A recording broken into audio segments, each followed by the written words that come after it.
I welcome everyone to introduce themselves in the chat and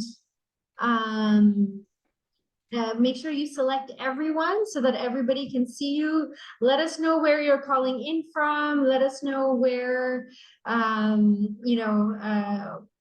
what organization you're working with. That would be wonderful. With that, let's begin this webinar as we have a really tight timeline, and it's so exciting to welcome everyone to this cohort's presentations and the amazing work this cohort has been doing over the past 8 months. So my name is Shekufe. I'm the Global Technical Lead, and I'm happy to welcome everyone to this webinar. Next slide, Emily. We're here today because as part of the Knowledge Fellows program that began in 2021 with the support of the Bainham Family Foundation, and the goal was to create opportunities for early career, early childhood professionals from around the world through mentorship, professional development, etc. So to date, we've had 18 Knowledge Fellows complete the program in 3 annual cohorts, and the oversight is provided by a steering committee, who you'll see in the next slide. And we have the wonderful chair of the steering committee with us, Dr. Frances Aboud, and she's also the professor of psychology at McGill University, and she will be moderating this webinar today. But before I hand over to her, I just wanted to see, Emily, we have some exciting news. We have the 2024, the new cohort announcement ready. You should have received an email about it. We're recruiting 6 new cohorts, and what's exciting is this year the focus is going to be all about climate, or the majority of them are on climate change in early childhood. So the deadline for the proposals is May 31st. So please share widely if you have any exciting early professionals who want to take advantage of this opportunity. All right, with that, I'm going to hand over to Dr. Frances Aboud, who will share a little bit about the program structure, and we can go into the the presentations from the fellows. Over to you, Frances. Thanks very much, Shekufe, and welcome to everyone to join us in this webinar of the Round 3 ECDAN Knowledge Fellows. As Shekufe said, I'm a co-chair of the steering committee, and the picture you saw of me obviously a little bit out of date. If you look at me now, you will see I've aged.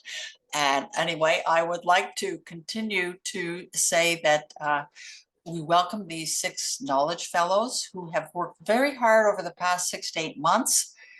They've developed new research skills around ECD content, and they've not only made a strong contribution with their projects to developing our ECD knowledge base, but in doing so, they've enhanced their professional development in order to continue making contributions to ECD. And I'm glad that Shekufe mentioned the launch of the new 4th round 2024.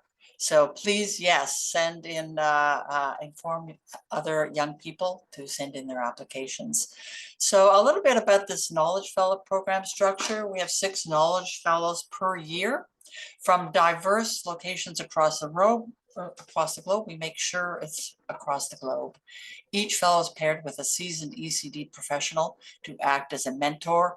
And I must also commend these mentors for volunteering a lot of time and effort to help these young Knowledge Fellows. The fellowship takes approximately 9 months, 10 hours per week. Projects can be reports, briefs, online repositories, program reviews, all of these or some of them. And outputs then are shared on the ECDAN website, as you can see. Next slide, please. I should mention Emily Gilkinson also, who's co-hosting this with us. So the mentors come from ECDAN's partner organizations, and here is a list of them all. I won't go through them. Knowledge Fellows have come from many different continents, Africa, Asia, and the Americas. You can see that it's very much a global representation. Next slide, please. Okay, so we're going to start with the first Knowledge Fellow presentation. They've been told to keep it to 10 minutes, and they will be warned when their time is up so that we can move through everyone, get everyone a chance to talk. And I would encourage you to post all your questions in the Q&A box.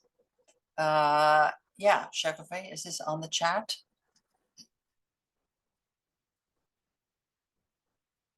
Okay, so here goes. Yes, please post your questions there and they'll be dealt with. So the first one is Tanvi Sethi, and her project title, you can see it's a resource brief, comparative examples of global parenting initiatives with unique delivery methods in varying contexts.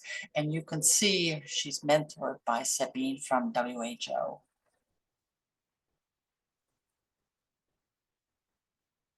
Over to you, Tanvi.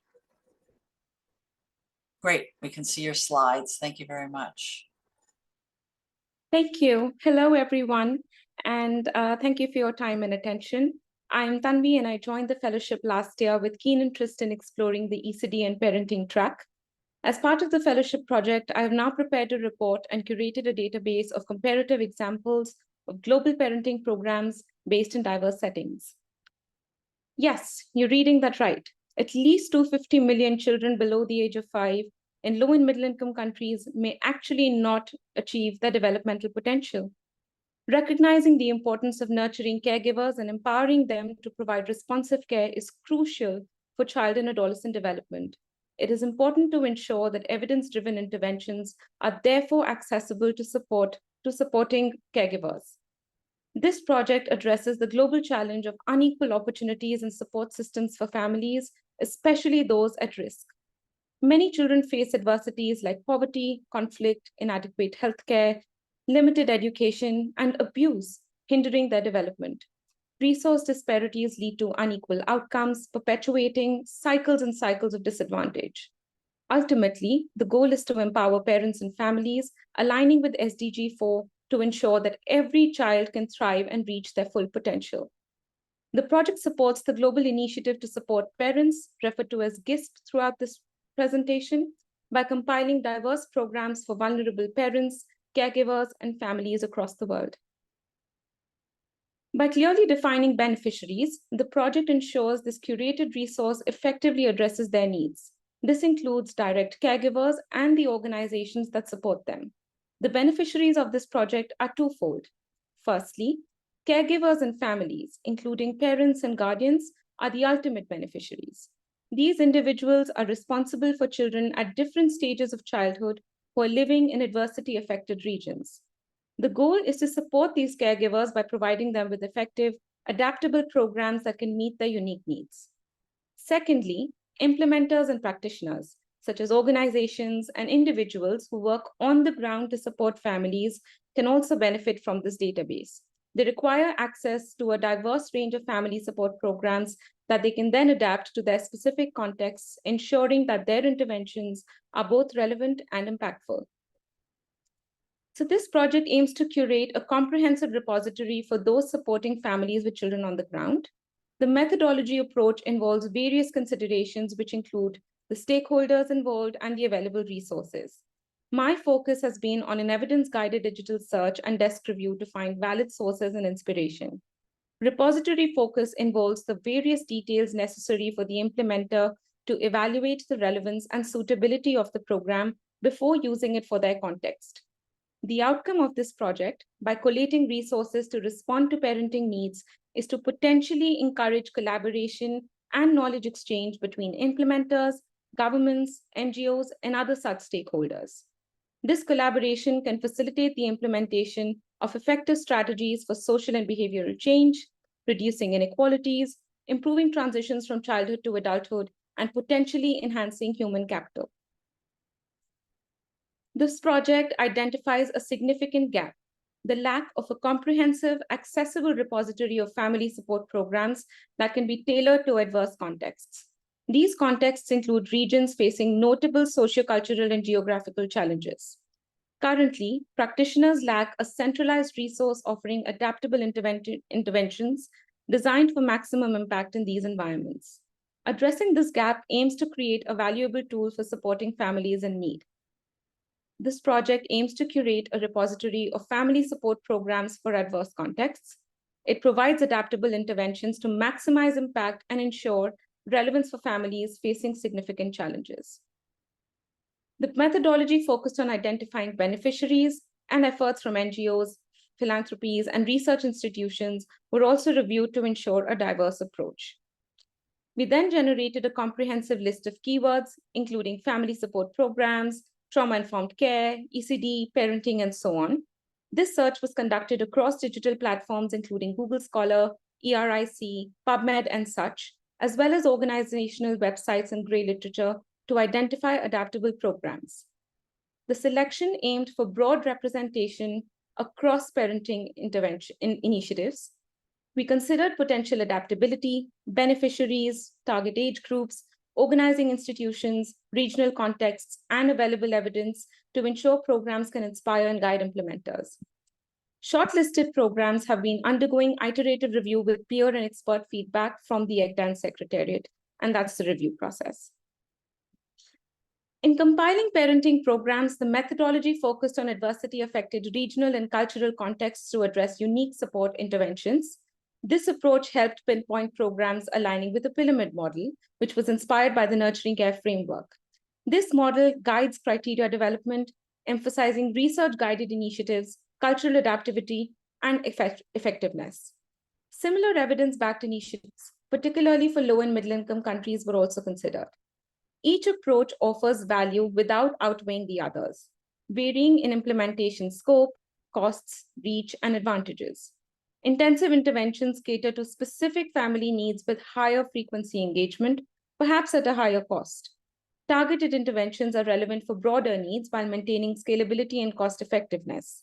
Universal intervention reach the widest audience and can be efficiently scaled up. A comprehensive strategy ideally includes overlapping interventions at each tier, ensuring support across diverse community or country contexts. Project deliverables. So currently the repository is a working database accompanied by a comprehensive report. These documents are now in the final stages of review and so are not yet published.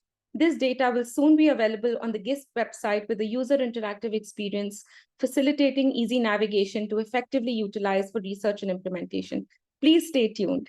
The focus is on various aspects of recently launched programs, highlighting the tier of the pyramid in focus. If you see the screenshot of the Excel file that I've documented for the database, it includes the program source and description, methodology, intervention outcomes, target audiences, regional focus, and related research. The content on the spreadsheet is color-coded based on the pyramid graphic for enhanced accessibility and readability.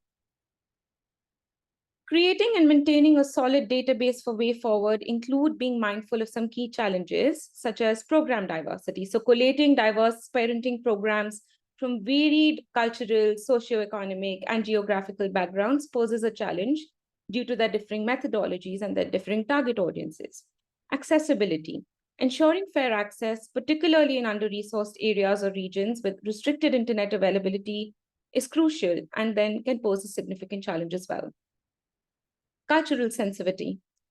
Tailoring programs to be culturally sensitive and relevant to different communities without losing their effectiveness can also be very challenging. Lastly, quality assurance and sustainability. So maintaining the repository's lasting sustainability and updating information in a constantly evolving field are essential for its upkeep. Ensuring the quality and efficacy of identified programs and establishing inclusion criteria can be challenging, but crucial to maintaining relevance. Finally, the call to action.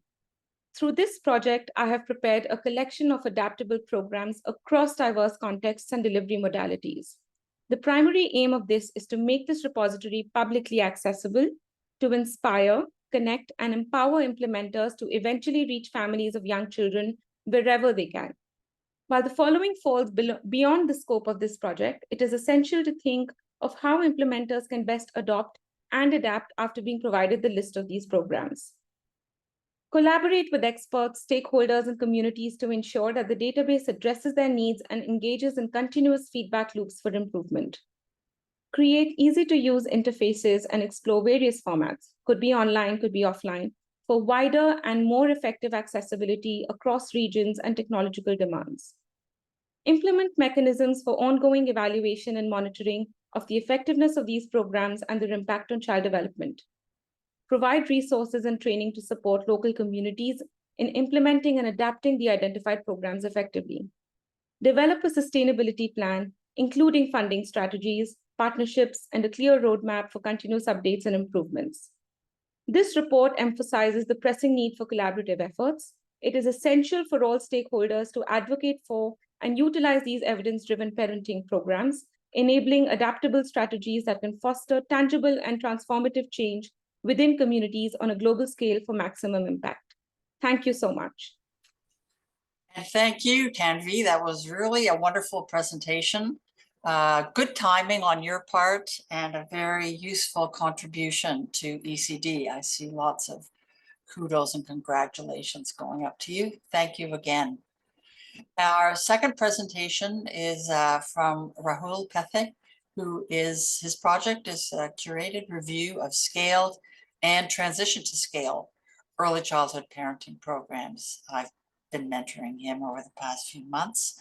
So yes, you can start, Rahul. Are you ready to share?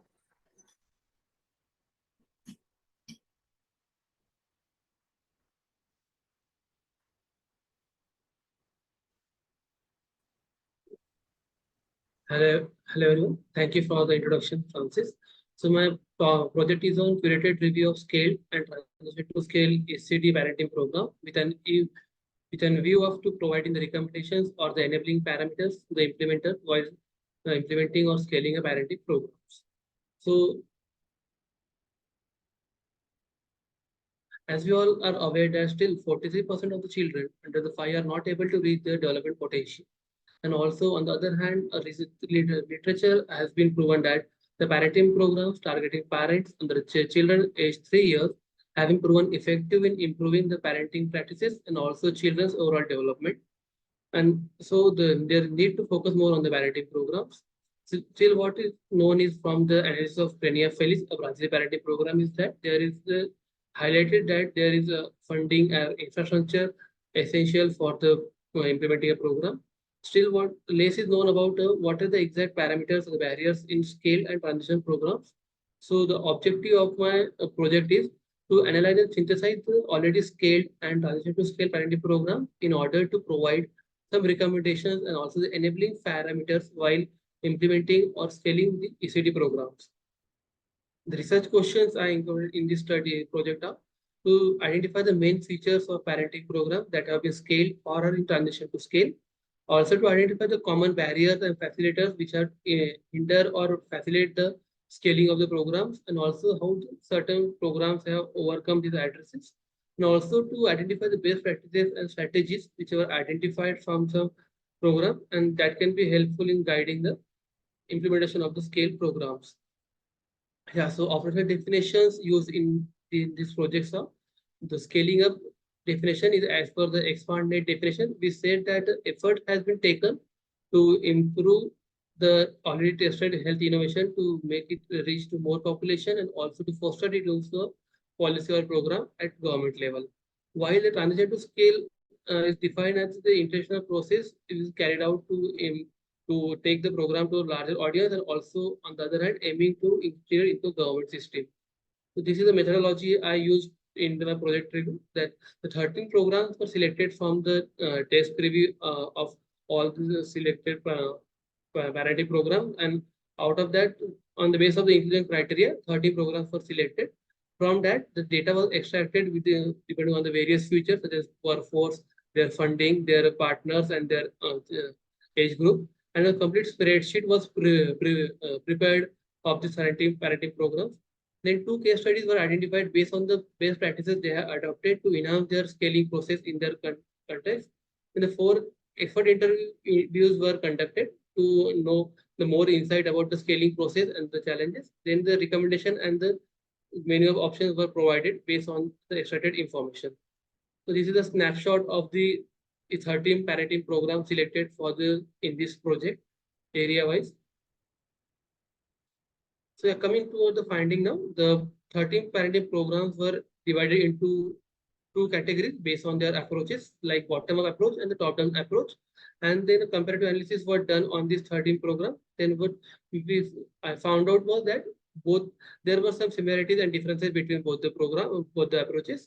Like both approaches use the supply side and also had a proof of concept. And many of the programs were integrated into a system. The difference what I found out was in bottom-up approaches program, they were more dependent on the professional and the volunteer workforce for program delivery. On the other hand, the top-down programs were mainly depend on the paraprofessionals. In the mode of the delivery, the top-down programs actually had a more preference for the home visit, while in the bottom-up they had the prominent to the group session. While we have some, I had also encountered some programs which have used both the delivery platforms to deliver their content. Then from the key informant interviews, I extracted the information and put it into a category like what are the critical features needed for the program while they are scaled.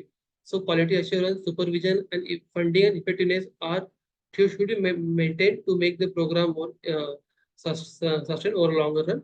While the programs which are transitioning to scale, we need government support, funding, and also a strong monitoring system, which can help in effectiveness of the program and also to help the program to get scaled at ease pace. On the other hand, if we see the features of bottom approach and top down approach, the key parameters are to bottom approach are mainly their community engagement was there. There have been effectiveness carry with themselves, and they had a good acceptance at the community or the local level. While they had a little slow adoption into the government system. While on the other hand, the top down approaches were like they had a good budget and policy in place. They had a government support, but what they lack is the acceptance at the community level or the local. They are not meeting the local needs, and providers are also ready with resistance to that. So also the facilitators for the scaling a program, which has derived from the key informant interviews were, these facilitators were helping the program to integrate into the government system. They also help in enhancing program delivery. They were motivating the people and also helping us in creating demand from the people. As I would like to quote one example which has been given from one of the key informant that the bottom-up approach will be the most desirable approach and is most successful in terms of sustainability. While seeing the challenges occur during a scaling a program are, these challenges actually hinder the program sustainability by not integration or late integration into the government system. They also hinder the program effectiveness by weak supervision or monitoring, and they hinder the program which people are resistant to participate in the program as it's directly coming from the top level. I would like to quote one quote from the key informant that for sustainability, I look at 4 areas: that is technical, financial, administrative, and demand from the communities, which becomes very important for scaling a program. So I have identified or selected 2 case studies based on the best practices they have adopted to enhance their scaling mechanism or to reach the maximum number of people and also to foster into a program. So both of these detail of this case studies has been given in my report. So you guys can verify here. The one thing I would like to quote that both of the studies have done overcome a challenge of monitoring and supervision. Likewise, one of the program has incorporated its indicator into the government monitoring system, while the other one has hired a local agency to monitor the program. So it sustains the program and also they maintain the effectiveness. So from all the extracted information, I have recommendation of the many options for the program implementers or the program managers to look on while implementing or scaling a ECD program. So for top-down approaches, it's like they should leverage the existing government structures and the resources to enhance the program expansion. In the bottom-up approach, they should conduct advocacy simultaneously while scaling, while piloting the project and also identify the champions from the government to adopt the program. Then hybrid approach can be a very good example of mixing both the approaches simultaneously and doing a community engagement as well as the government integration simultaneously. Evidence-based program scaling has also a good effect on successful implementation, and multi-sector approach is one of the key parameters while implementing ECD parenting programs. So the key takeaways from my project was the top-down programs are good, but they lack the acceptance at the community level. Bottom-up programs are more positive and they have good community engagement with them, but they sometimes face difficulty in integration. And practicing both the approaches simultaneously can be helpful for the effectiveness and the sustainable ECD parenting program. The next step, which I would like to quote to enhance this research or make them make it more evident that further research should be needed on identifying the scaling facilities and challenges. Also, we need to evaluate some scale program intensively by looking the strategies and parameters which can help other implementers to implement the good ECD programs. Thank you.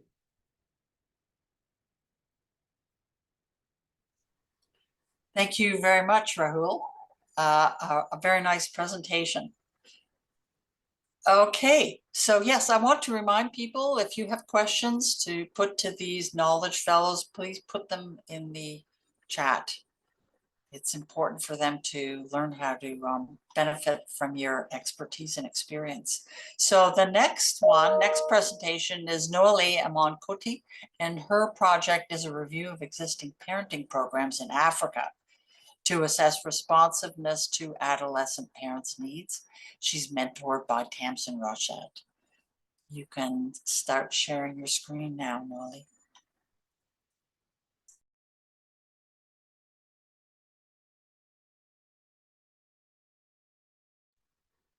Okay, we can see it. Yes. Hi, Francis. Can the host please enable my video? I see that the host disabled my video. But while that takes place, thank you very much for the introduction. My project focused on adolescent parenting support programs and interventions, a review of existing parenting programs in Africa to assess responsiveness to adolescent parents' needs. I mean, parenting is a crucial part of determining child development outcomes. And statistics shows that in the global south, 21 million pregnancies have resulted in about 12 million births among 15 to 19-year-olds.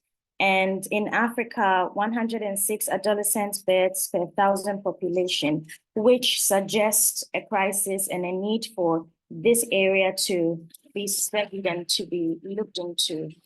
Adolescence is arguably one of the most stressful periods on the human development spectrum.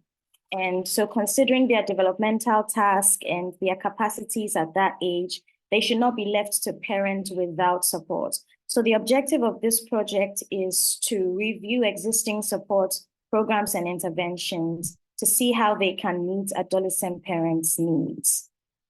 The project primarily sought to answer these questions. What are the unique needs of adolescent parents? What characteristics makes a parenting program suitable for adolescent parents? And what are the examples of programs that exist to support these adolescent parents? So for the methodology, to learn and understand the characteristics of parenting programs and how suitable they'll be for adolescent parents, there was an initial internet and network search to identify the existing programs. Now, to produce a more evidence-informed review, this global systematic review and meta-analysis done on parenting interventions to promote early childhood in the first 3 years of life, which has all the parenting programs on the global level, was used. And so to shortlist the different parenting programs. So after that shortlist, then a review was done with the criteria of looking at the content, looking at the approach, and if it is accessible to adolescent parents. So out of the global systematic review and meta-analysis, there were 33 countries and then 19 low and middle income countries with 41 interventions reviewed in that paper. And so I narrowed down to Africa primarily because of the statistics that shows that there's a high prevalence of adolescent pregnancy and parenting in this area. And so the 8 different programs that this project reviews is across Ethiopia, Rwanda, Madagascar, South Africa, Uganda, and Zambia. So for the findings, the emerging research shows that the top 3 needs of adolescent parents is mental health support, Particularly, this is important to combat adolescent tendencies towards depression because that's also on a rise. And then social interactions with peers. This is important to combat the disconnection between adolescent parents and then their environment. So there's a lot of social stigma and ostracization because of this. And so there's a need to create a bridge for that gap. And then individualized supports. Many adolescent parents may begin to feel less comfortable asking questions in a group setting. So it will make more sense and be more appealing to this age group of parents to do home visits or more individualized approach, like a one-on-one follow-up. So for the findings after my review, out of the 8 reviewed parenting programs and interventions across these 6 countries I mentioned, 3 of the interventions, namely 2 in South Africa and 1 in Uganda, were found most suitable to be adapted to adolescents. Again, the criteria for checking suitability is content, approach, and accessibility to the adolescent. So secondly, 1 intervention in Rwanda was suitable with adjustments to be made to the accessibility to adolescent parents and then the approach of delivery. And then 4 interventions in Ethiopia, Madagascar, Uganda, and Zambia were not found suitable because they did not meet these needs of adolescents that I've mentioned. Some examples of these programs are, 1, there's a program in South Africa that focuses on educating parents on book sharing and mother-to-child interactions. This was one of the programs that is found suitable, especially because it provides components of both maternal and childcare and support. Another strength of this program is that the personnel are trained and sensitized to provide adolescent reproductive care, so adolescent-friendly care. And then it takes a more practical approach. So this program had activities such as cooking classes, making recipes together, things that engage the adolescent parents. Now, this program in Zambia that focused on interventions for early childhood was not found suitable, primarily because there was no focus on maternal care. The approach was group-focused discussions, and these sessions included older mothers at healthcare facilities. And so it was intimidating for the adolescents, and so they would either not attend or not participate if they attended. And then the program was for mothers with children who are ages 6 to 12 months. That means leaving out new moms, mothers with newborns. And so that was also not suitable because of that. Now, for the recommendations for anyone looking to plan or implement a parenting program tailored towards adolescents, the 4 main components and key areas to look at will be healthcare. And with healthcare, focusing on adolescents-friendly reproductive healthcare services, and then also a component of mental health care services. For empowerment, there should be a component that includes skills acquisition, financial and economic empowerment, providing shelter and care, legal support, and then psychosocial support, such as therapy and counseling. Also, education and childcare services should be considered so that while these adolescent mothers can be reintegrated into schools, their children can also be cared for, and then that's not a problem for the mother to be thinking about. Another component which is important in considering implementing or planning an adolescent parenting support program is community involvement and support. So sensitizing the community they belong to, and then rallying social support from schools, religious leaders, institutions, and traditional leaders, among other community leaders. And then family reintegration and support. And then a component that was very key, according to emerging research, is parenting. So training and educating adolescent parents on how to be parents, on ways to foster attachment and foster bonds with their children. So in considering an adolescent parenting program, developing one, you need to consider the mode of delivery. How are you going to, relay information to them? So one-on-one interactions rather than focus group discussions and home visits, and then integrating these programs in the school rather than just leaving that to the healthcare centers.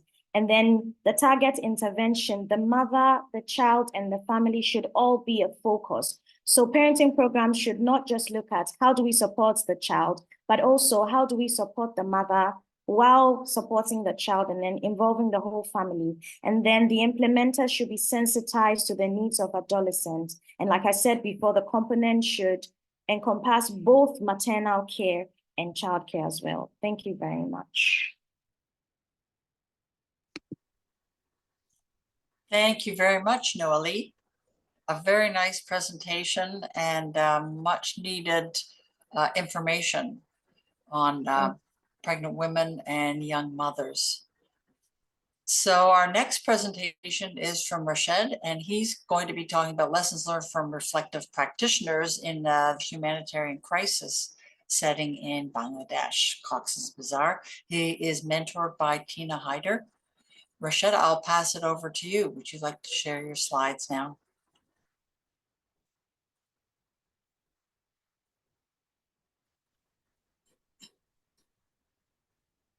Yes, thanks, Thank you. Francis. Yeah, so a good afternoon, everyone from Bangladesh. So this is Rashiduzzaman. I am working with the International Rescue Committee here in Bangladesh. In this ECDAN fellowship, I'm working on a study and looking for to explore the obstacles and opportunities for parents to facilitate their children's development from the lessons from reflective practitioners on parenting during humanitarian crisis. My mentor is Tina Hyder, as mentioned, Francis. So going forward, as I'm dipping down in the specific to Rohingya emergency response, I want to provide a brief background and context. So as you may know that the Rohingyas are the Muslim minorities in Myanmar, and they have been stateless from for decades, and they are denied citizenship in Myanmar and not recognized as refugees in Bangladesh, as the Bangladesh is not a signatory country in the 1951 Refugee Convention or its 1967 protocol. So in the Bangladesh, there are a million of Rohingya refugees are living in 34 camps in Cox's Bazar, and more than half of them are children. So the parents are actually facing lots of difficulties here to facilitate their children's development here. The funding cards and the access of food supply, a lack of access of food supply, and the children are suffering from malnutrition. Yet there is inadequate living space, food and water and other essential services, lack of livelihood opportunities for the parents, and the lack of parental education and support, and there is very limited opportunities for children to play and learn. So this adds up to the difficulties for parents to facilitate their children development. So with this study, I aimed to understand what was the practitioner's perspective of parental challenges in humanitarian crises, especially focusing on Rohingya response, and to identify some actionable solutions for the enhanced support.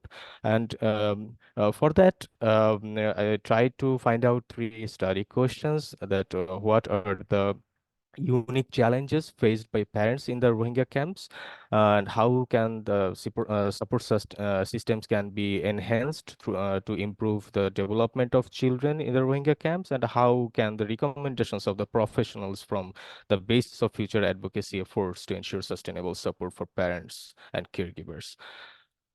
Um, To address those questions, I have conducted some interviews with some national and international experts in early childhood development and parenting. A total of 8 professionals were interviewed. Both some interviews were conducted in person, some were in online through online platforms. For this study, I also aimed to interview parents, however, unable to do so because of some, time or ethical constraints. So I consider this current study a foundational, study for the future exploration, for the future researcher and the practitioners. Uh, the interviews I have conducted generally lasted for 45 to 1 hour. Uh, and also with the interviews, I also have reviewed some relevant researches and literatures that is available on the Rohingya Response, and also some of the global publications. And for the interview, I have used a KIA tool for gathering the professional insights. So, with the interviews and the background research, I have found several things in my studies, and I tried to categorize them in 3 sections: that environmental challenges and uncertainty for parents, psychosocial impact on children and the families, and socio-economic constraints and community dynamics. So the environmental challenges and uncertainty is it's, I guess, the common for emergency responses, but specific here in Cox's Bazar for the Rohingya response, the parent struggles with decisions about the future of their children due to a very overcrowded living conditions, and also reductions in funding also affect their nutrition and overall well-being of the children, and parents are really struggling to meet the needs for their children. And also as the living condition is in the hilly areas, so the scarcity of recreational activities, especially for the children, they can't play. There is very limited space for play for the young children. So parents also have those needs, and they lack those recreational activities. Families find it challenging to adapt to a new cultural and social environment, as the camps are close to the host community, and this makes this challenge to cope with local culture and socio-economic environment here. So lack of nutrition, essential services, opportunities for lack of opportunities for income generation, those are the big challenges for parents. And also the children they shows a sign of distress and changes in behavior, and also for the parents, especially for the male refugees with no income generating activities, they exhibit more severe symptoms of distress and dependency on food assistance, as they don't have that much opportunity for the income generated activities. So dependency on food assistance leads to child labor sometimes, and drug trafficking and other things within the families. And also there is a lack of awareness regarding child development and insufficient parental involvement. So lack of parental education is also seen in my findings. Uh, Within the socio-economic constraints and community dynamics, the Rohingya parents' constraints actually no-win situation here in Cox's Bazar refugee camps, with no opportunity for livelihood activities outside the camp, and also even there is fencing around the camp so that they can't go outside for work. So, and also families depends on food assistance, as I said, that leading to child labor and trafficking and other protection concerns. So there are some potential solutions. Some are also existing, but in a very limited scope. such as enhance integrated support system for both children and parents can be a potential solution. Applying evidence-based frameworks such as healing through play and learn model, HPL model, integrated ECD model can be a potential solution. And there is also limited examples here in Cox's Bazar. Some organizations are applying those things, but not in a large scale. Also, initiating a home-based intervention for expectant mother, the pregnant mothers and mothers with young children is very important because they can't always go to the health post or other service to access other services with their child and with their health conditions in this camp situation. Some organizations, they are utilizing technology-driven solutions, for example, mobile apps, interactive voice response services, mobile messaging sort of things. But it is a very It is very limited and needs more funding and human resource. So that can be a potential solution, but need more investment on that. Developing community capabilities is also important to bolster the primary support networks, especially for the relatives, grandparents, and the neighbors. And sometimes the paying attention to the insight and experience and the challenges of what parents are facing is very very important, because in developing a program or designing a program, we need to incorporate those insights and those necessities from the parents, and promoting feedback mechanisms to inform service design and implementation, as I was said. So Thank you very from much, my Rashid. study, Your time is, Rashid, sorry. Your time is up now. Yes, we can all see your recommendations and read them through. Yeah. Quickly. Thank you very much. Thank you, Francis. Okay. So I will now ask Paul Duarte, who is going to be talking about frameworks for providing universal childcare for children 0 to 3 years, and his mentor is Vidur Chopra. Paul, would you like to share your presentation now?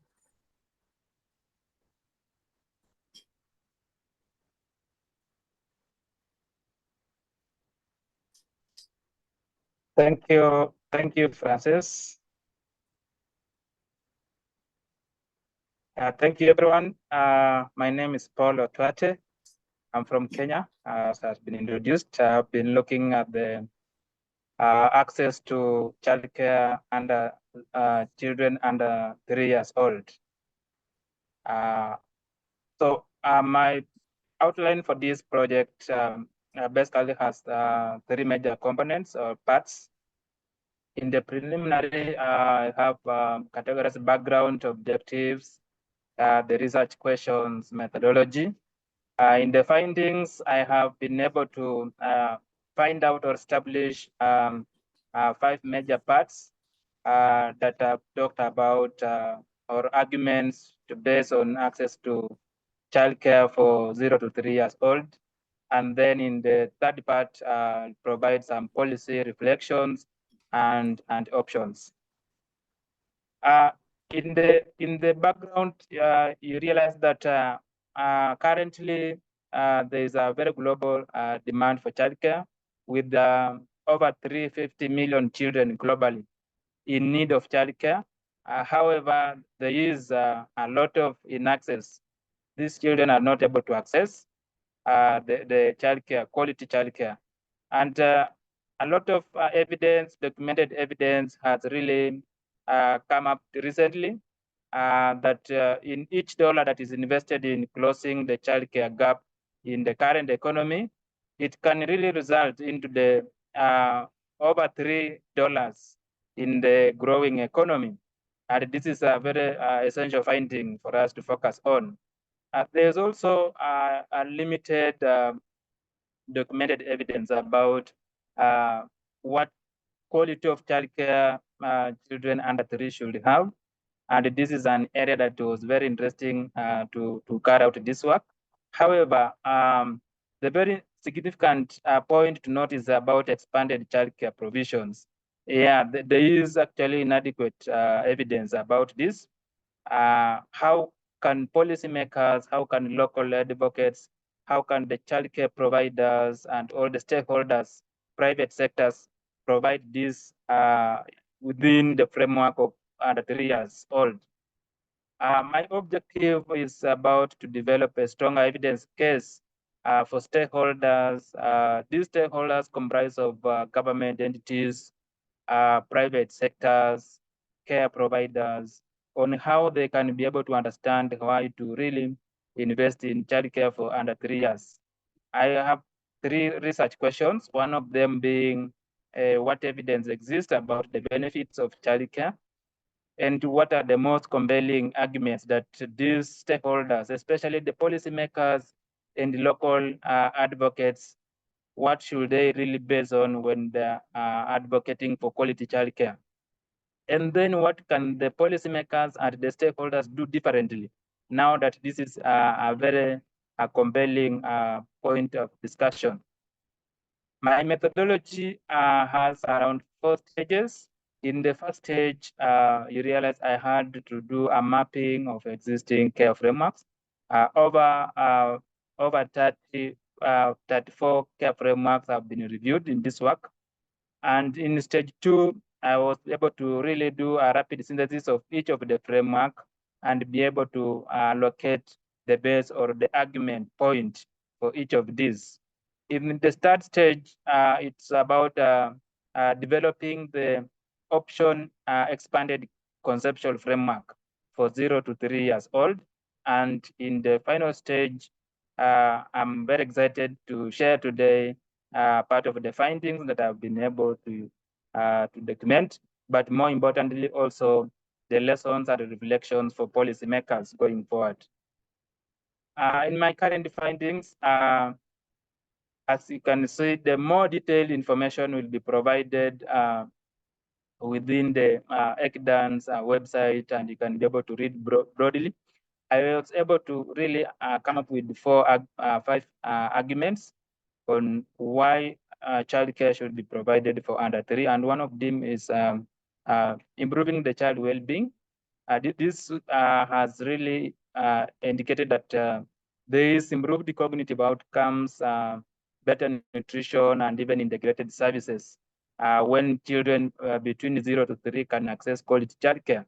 There is policy needs for this focal area and also targeted stakeholders, as you can be able to see. But most importantly is to note what parenting skills and well-being that these can promote this provision. And one of the evidence has shown that when parents have been trained and access childcare, there will be reduced care burdens in terms of the stress, psychosocial stress on the side of parents, and there will be increased participation by these parents in the workforce. So there is evidence that quality access to expanded childcare has directly impact on this. Also, parental satisfaction will be high. Like, for example, the caregiver, primary caregivers, the mothers, who can be able to take their children to quality childcare, they'll be satisfied about the well-being of their children. But more importantly, in terms of the gender equality aspect, there will be better or educational achievements, especially in women. Access to childcare, quality childcare will provide women to have opportunity to pursue further education. And this in terms will reduce gender inequality in terms of access to decision-making positions and in policy-making decisions. In terms of the early learning and development, evidence has documented that we have a lot of sufficient evidence about usefulness of childcare in terms of improving school readiness, increasing the psychosocial and social-emotional outcomes in children, and also improving the nutritional outcomes. So this especially for the infant stage and toddler stage children, this is a very component, because integrated care programs, for example, when you mention for the policy need, access to health programs, access to feeding programs, access to immunization programs within a quality and certified childcare center means that this child is going to learn, not only learn, but also grow and develop. And the targeted stakeholders, as we have seen, the childcare providers, the care parents, and private sectors especially are very key in facilitating this. My last track on this perspective from the literature was about economic growth and productivity. And this is a very evidence documented from my previous background. You saw that quality childcare, investing in quality childcare using $1 will result to more than $3 for any economy. And this is a very significant finding that policymakers should really put in place and should consider as a viable option to really ensure that this aspect is implemented. More importantly, is about our targeted stakeholders here. You see that most of them, they are almost similar: the employers, the government entities, the private sector. The most important aspect here is about institutionalizing quality assurance, be it in terms of what the stakeholders are needed to do. And this draws me to the reflections of the day. One of the reflections from this work, and in a broader match you are going to get from the ECDAN website, is about conducting an immediate review of the workplace and institutional policies. And this is entails of the public and private sector workplace. We believe that this is a very critical area, that family-friendly policies, maternity, parental, maternal, childcare grants can be really accessible to these caregivers through review of these workplace institutional policies. The second option or policy goal is about sectors and policy advocates. How can they work together to really provide an adequate finance to expand access to childcare?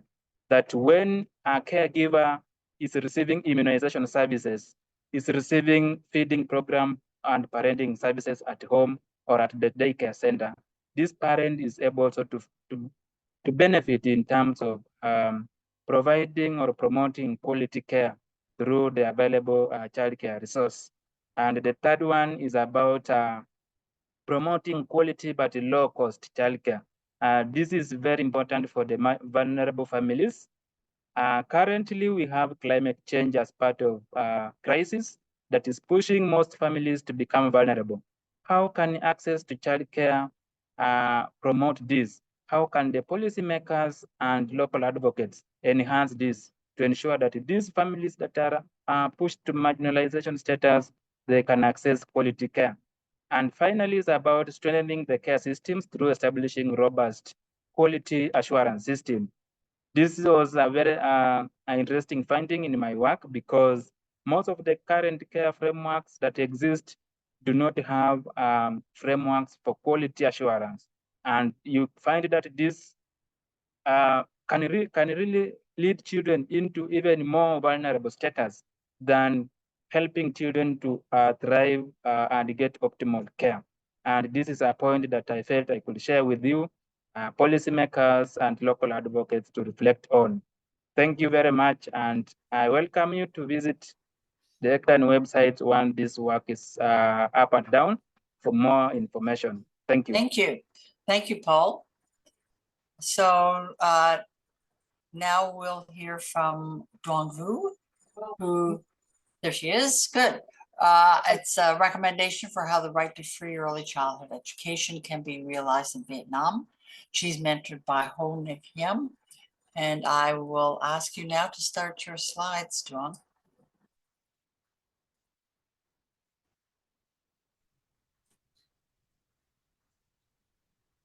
Nice, thank you. Thank you very much. Good morning, good afternoon, good evening, everyone. On behalf of, I'm Dương Vũ. I am the Vietnam Program Manager at FHI 360, Aladdin 5. And today I would like to present about the right to free early childhood education, the literature review, and the policy recommendations for Vietnam. I'd like to acknowledge Ms. Hoang Yim, a human rights activist, for substantial comments and thoughtful discussion that supported me to complete this paper. So why this research? For those who do not know Vietnam, we are a low middle income country with the highest female labor participation in the economy in the world with 71%. And in Vietnam, we universalized the preschool for children under age 5 since 2019. However, for the age under 5, not yet. And the recent political will to expand the universal preschool education for the children aged 3 to 5 have been realized by the Resolution 42 in November 2023, and the National Assembly will enact the resolution in October this year. And the research aims to provide more evidence for the proposal and at the same time paves the way for advocating for universalizing the preschool for children under 3 and the important principles for universalization in Vietnam. In order to do that, there are 3 research questions in this. First, what are the existing international normative frameworks to ensure the right to universal preschool education? Second, how have the rights been implemented in Vietnam? Last, what are the policy recommendations for Vietnam? My research has gone through over the last year, starting with the first 3 months to conduct literature review from a human rights perspective. Next, I consulted with the Child Rights Working Group, the Scaling Up Nutrition Civil Society Alliance, and the Ministry of Education and Training experts. And over the last 3 months, I have finalized the report and the policy paper, and also disseminated at the relevant expert meetings. In this research, I will use a consistent definition of free education as outlined in the Article 26 of the Universal Declaration of Human Rights, emphasize the duty of states to provide education, free education, at least in the elementary and fundamental stages. So here, ECE is listed as the fundamental stages. And I use the definition of the free education, including the tuition fee, the formal costs like tuition fee, and other informal costs like learning materials, extracurriculum activities, tutoring, uniforms, and transportation. In this research, I adopt the 4A framework. According to the UN Committee on Economic, Social, and Cultural Rights, the General Comment number 13, articulated that education should embody 4 functional qualities: availability, accessibility, acceptability, and adaptability. And in this research, I focus on 2 aspects of accessibility and availability because research focus on free education. First, let's look at what other international normative framework to ensure the rise to free early childhood education. Although there's no specific article in the CRC addresses the free early childhood education, its requirements are embedded in the Article 2, 5, 6, 18, 27, and 29. And the General Comment 7 and 19 already outline the adequate public funding is pivotal. And the Education 2030 framework asks for the government to allocate at least 4 to 6% of the GDP to education, or 15 to 20% with public expenditure. And the UNICEF also suggests that the state should earmark at least 10% of their total education budget for ECE. So the debate over the most effective approach in this paper, I'd like to argue between the choice of universal or targeted free early childhood education for the children aged 3 to 5. And in this paper, I'd like to argue that the universal programs have more compelling advantages compared to the targeted ones due to 3 main reasons. First, there's no sound justification for providing free public schooling to primary education. Why not to the younger ones, especially considering the financial burden that the childcare imposes on families across the income spectrum? Secondly, research also indicates that while children from low-income families benefit the most from ECE, these benefits are amplified in the socio-economic diverse program, meaning that those children from the low-income families should be able to access and mingle in the same program with the other from middle and high-income families. And lastly, the past experience with primary and the secondary education also indicate that the programs designed exclusively for the low-income families are often lower quality and therefore failing to contribute significantly to economic and social equity.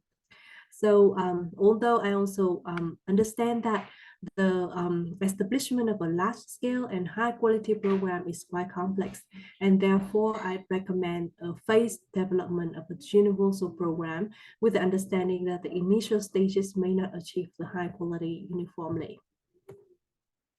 Secondly, I adopt the Office of High Commissioner for Human Rights framework indicators to measure the implementation of the rights to ECE in Vietnam to identify the loopholes and the proposed recommendations.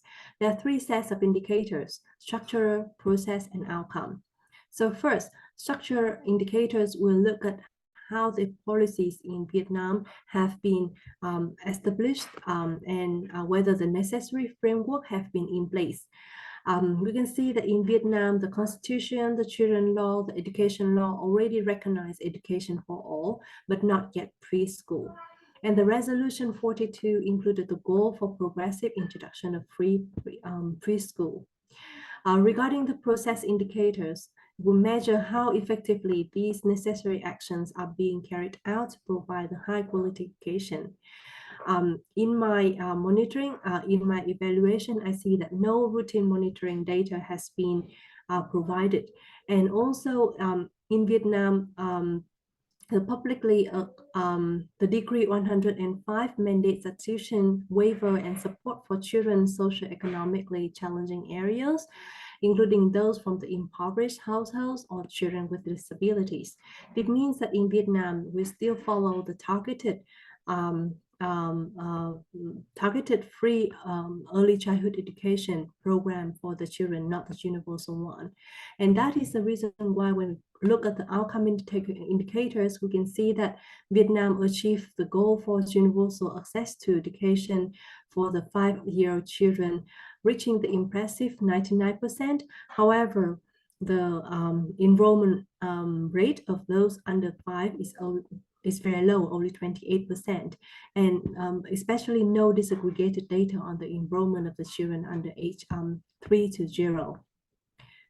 Based on these findings, here are some policy recommendations that I would like to make forward and also share with the Ministry of Education and Training for the ongoing policy debate. The first one that is the government must expand the universal rights to preschool education for the children aged 3 to 5. And by this universal, meaning that we do not adopt the targeted free early child education approach as it has been in Vietnam over the last few years. It means that the government will be must ensure the tuition exemption, the lunch support, and the learning material support, and also ensure both the monthly allowance for the teachers and also the preschool facilities, learning materials for some disadvantaged provinces, instead of just the provision depending on the budget availability of the province. And as we also agree and highlighted earlier, that the universal program is also costly and often difficult to implement. Therefore, a phased development of a universal program with the understanding that at the initial stages may not achieve the high quality uniformly would be a good way forward. So that is the main findings of my presentation. Thank you very much for your listening. Great, thank you very much, Duong. Good timing and very interesting presentation. So our final speaker is Mubarak Abdul Rahman, and he is going to be talking about recommendations for how the right to free early childhood education. Whoops. I think there's something wrong here with this.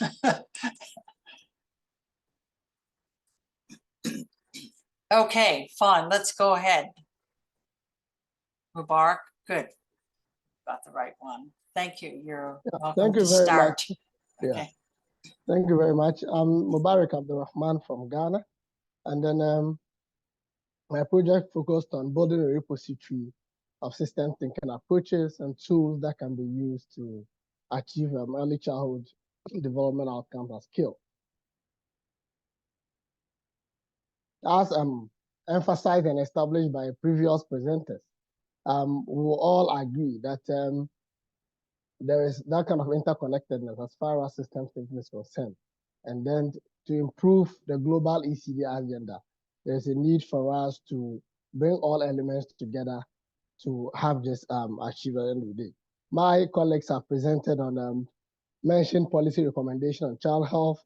Mubarak, Policies. please put your presentation into presentation mode so it can be full screen. Thank you. Thank you. The previous presenters have mentioned quality EC financing and all that. All boils down to systems thinking, and this is very interesting. Over time, systems thinking has evolved and is quite new.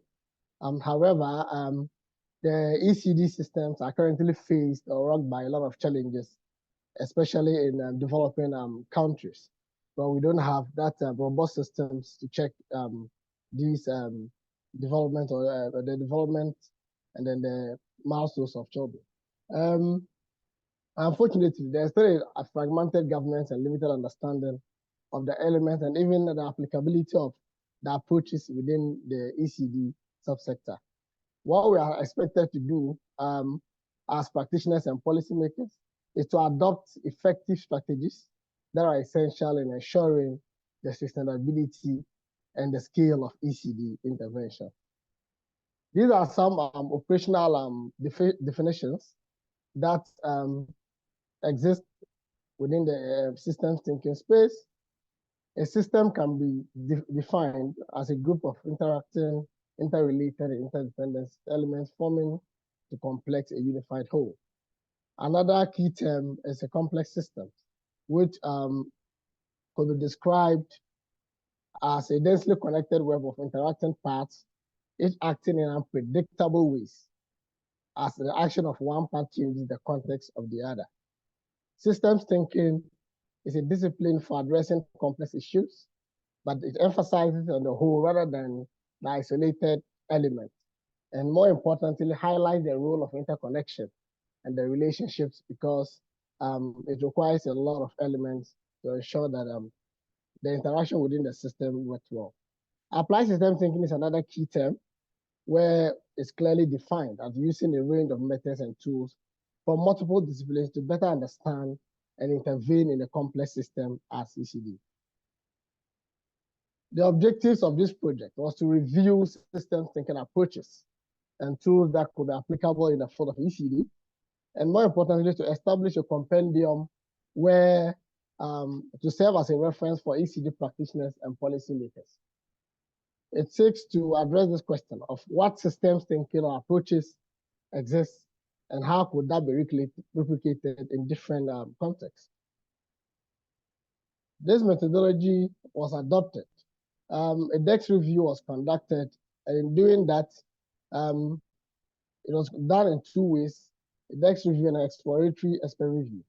And with the DEX review, we employed or adopted some electronic databases, including PubMed, Google Scholar, ERIC Scopus, etc., to review, grade, and even publish literature.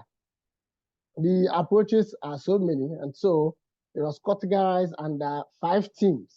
And these 5 themes includes the system and complexity informed evaluation, description of the systems.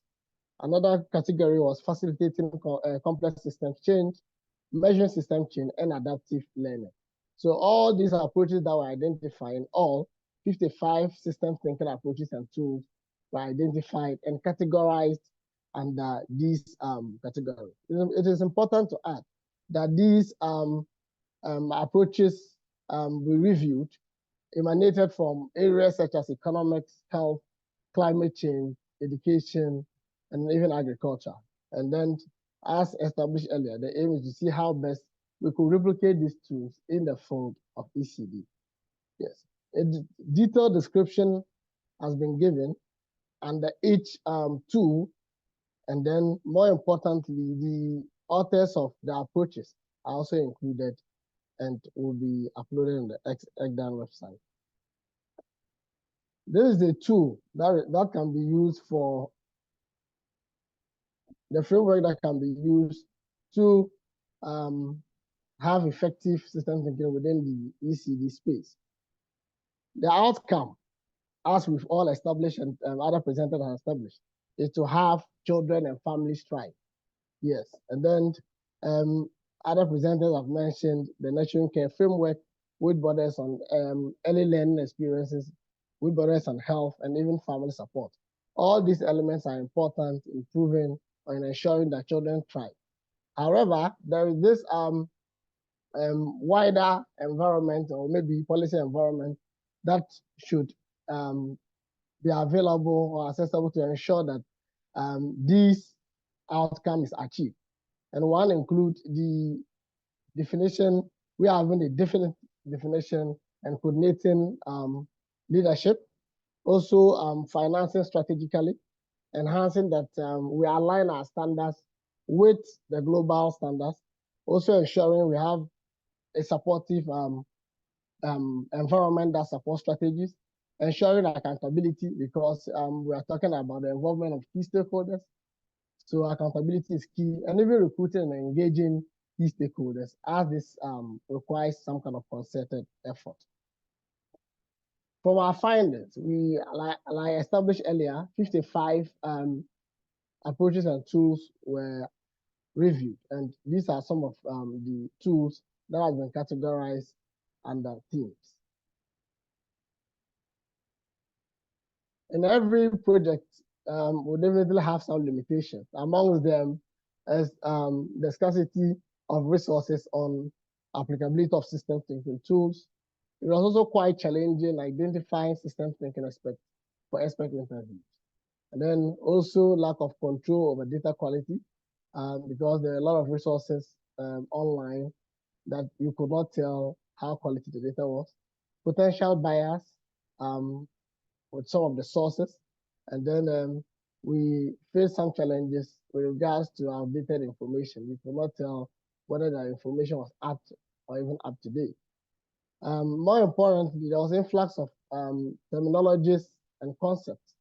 There are broad terminologies and concepts within the systems thinking space, and all these things need to be defined and well understood and comprehended by policymakers and even learners as we are.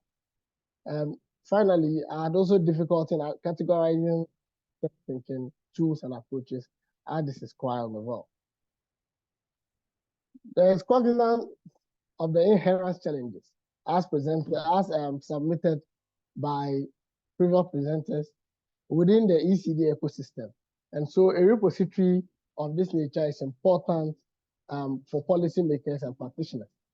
This could also serve as a compendium for them to advance policy integration and then the scale of ECD intervention, considering the multi-sectoral nature of early childhood development. The application of these approaches is important to note that it's context dependent. One approach may not be applicable in another context. And so policy makers and practitioners should be cognizant of that and see how best these approaches can be implemented in different contexts. Review system tools approaches could also be replicated to transform the global ECD agenda. The recommendations I've come up with is to ensure that more research is done to explore more concepts and terminologies associated with the systems thinking, and then to have a ground level understanding where practitioners to understand the meaning of these terms. Also to encourage the replication of this system thinking across different domains and different contexts. Policymakers and practitioners are also encouraged to apply systems thinking in the design and implementation of the ECD program within their countries and even where they find themselves as practitioners. We should always endeavor to apply system thinking approaches. And that is how we can achieve a global ECD agenda. The next steps include disseminating these findings as we are doing to wider ECD stakeholder community I strongly believe the dissemination will not just end through this webinar, but other platform or international fora to educate people and to bring their attention that quality or effective system thinking is needed to ensure quality ECD. The spreadsheet. Thank you very much, Mubarak. Great presentation, and this is very new thinking. So thank you very much for your presentation. This is the end of our 7 presentations. Before I pass it back to Shekafe, I'd like to thank all of you who attended this very interesting and informative webinar. Thank you to ECDAN for initiating and coordinating this Knowledge Fellow program. Elizabeth Lula and Shekafe, who's the main coordinator, also Emily and Hannah, who helped with this webinar. Also the Bainham Foundation for financially supporting. Thank you to the 7 Knowledge Fellows and to their mentors. I'll pass it back to Shekafe. Well, thank you, Francis, and thank you to all the Knowledge Fellows. I'm seeing that there were questions and they were all answered, which is amazing. So I'm wondering, since we don't have any questions, unless people want to put them in the chat, but I've seen a lot of wonderful supportive comments in the chat. So maybe I'll pose a question to the Knowledge Fellows, and maybe we can take the slide off. So can I ask all the fellows to turn on their videos? Great. In the last 6 minutes, I want to just hear from each of you in terms of what is it that this fellowship, has brought to your own professional development, and what's next for you from this work that you've done? If you can just share something new that's emerged for you through this project, and it would be great to hear from you. So I'll just begin alphabetically. Duong, do you want to share some insight into what you've been able to take away? Yeah, and I'm seeing a lot of wonderful comments in the chat. Thank you so much, everyone, for the warm support to the Knowledge Fellows. Joan, go ahead. Yeah, thank you very much for the ECDAN Fellowship. I must admit that it is a very useful project to me, because it also meant to keep me in connect with my mentor, who also was a platform for me to exchange a lot of information with her and also learn about the human rights framework. At the same time, the fellowship also supported me to come up with some recommendations that I could share with the Child Rights Working Group and the Scaling Up Nutrition Civil Society Alliance, and inform the policy advocacy process in Vietnam. That, as you could see from the context, that Vietnam is going to passed an important resolution on universalizing the preschool education for the children aged 3 to 4. So more work to be done, but this fellowship also provided the evidence for that policy advocacy. Wonderful, thanks, Duong. Tanvi, just a quick, what's like something new that came up for you? What is something that you feel like you'll be able to take forward in your career through this fellowship? Thanks, Shekafe. I think something that really stood out to me was ideating. So it took me back to the gap that I identified, which is why I stuck to working in ECT. Sometimes we lose sight of why we're working in the domain we're working in. And I think it brought me back to my passion. So just identifying the gap that I want to work on, narrating it to my mentor, working with my mentor, utilizing their expertise. I think we're all skills, but also personal learning that helped me come closer in my career. Oh, that's wonderful. Thank you, Tanvi. Noeli? I believe for me, understanding the importance of interacting and networking and working together with other professionals in early childhood development just realizing how vast and wide the gaps in early childhood development are, and the possibilities in just connecting with other people who are very passionate as you and working with them. I believe I'd like to continue to interact with these people and do more work moving forward. Oh, wonderful, Noeli. Thank you so much. So sweet. I'm loving the reactions. Rahul? Yeah, so this fellowship has helped me to dwell deeper into the topic, which is very close to my heart, ECD. And also I'm grateful to ECDAN, to my mentors and all my fellow colleagues for such a wonderful time we had in the last 8-9 months. We have got to learn so many things, and we'll definitely try to incorporate these learnings into the field of ECD. And thank you once again, and let's be in touch and let's sharing our co-learning from each other regarding in this field. Yeah, thank you. Wonderful. Thank you. Rashid? Thanks, Shekufe. So my big takeaway with this ECDAN fellowship is to understand how much importance is there in establishing evidence-based findings, and to utilize those findings into the programming in humanitarian settings. We always say about the problems, challenges, and the lack of opportunities, sort of things, but it is very important to make this understanding into evidence generation, and to advocate in the global platform. So very thanks to ECDAN and my mentor in supporting these things. It will be helpful in my further And I career. think your Thanks, mentor is Shekufe. online. In fact, I'm going to allow her to speak if she wants to share something, and what was her experience being a mentor. Tina, I've promoted you to panelist, so it'd be wonderful to hear from you. I have this opportunity to hear from a mentor since I see you online. Are you there? There you are. Sorry to put you on the spot, but yeah, I think it would be wonderful to hear from a mentor.